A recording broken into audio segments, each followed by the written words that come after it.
Question number 47 দিয়েছে অনুপাত সমানুপাত থেকে, যেখানে আমাদের বাম দিকে দুটো অনুপাত দেওয়া আছে, তাদের সাথে ডান দিকে দুটি অনুপাত দেওয়া আছে এবং এখান থেকে আমাদের কে এর ভ্যালুটা বার করতে বলেছে। তো বাম দিকে যে অনুপাতগুলো দেওয়া আছে সেগুলোকে আমরা ডিভাইড আকারে লিখবো এবং ডান দিকেরগুলোকে ডিভাইড করব, তারপরে কোনাকুনি গুণ করে যেভাবে সিম্পলিফিকেশন করা হবে সেভাবে আমরা কাটাকাটি করে কে এর মানটা বার করার চেষ্টা করব। তো এখানে দেখো বাম দিকে যে অনুপাত দেওয়া আছে সেটা প্রথম অনুপাত দেওয়া আছে 26/11, তার নিচে দেওয়া আছে আমাদেরকে 24/9। তারপর আমাদেরকে ডান দিকে দেওয়া আছে K/14/13।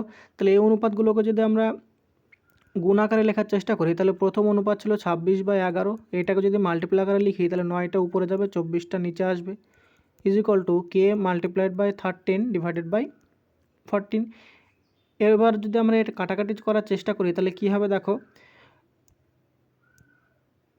উপরের লাইনে যদি দেখো তাহলে ডান দিকে 13 থেকে যদি 26 কাটি তাহলে এখানে আমরা পাই 2, তারপরে 2 দিয়ে যদি 24কে কাটি তাহলে এখানে আমরা কত পাই, 12 পাই। একই রকমভাবে 3 দিয়ে যদি আমরা 9কে কাটি তাহলে এখানে পাই 3 এবং 12কে যদি 3 দিয়ে কাটি তাহলে এখানে পাই 4। তারপরে দেখো 4কে যদি 2 দিয়ে কাটি তাহলে 2 আর 14কে যদি 2 দিয়ে কাটি তাহলে আমরা পাই 7। তাহলে finally K is equal to আমরা কত পাবো। তোমরা এটাকে একদিকে নিয়ে এসে কাটাকাটি করতে পারো, আমি সরলভাবে একদিকে না নিয়ে এসে করলাম।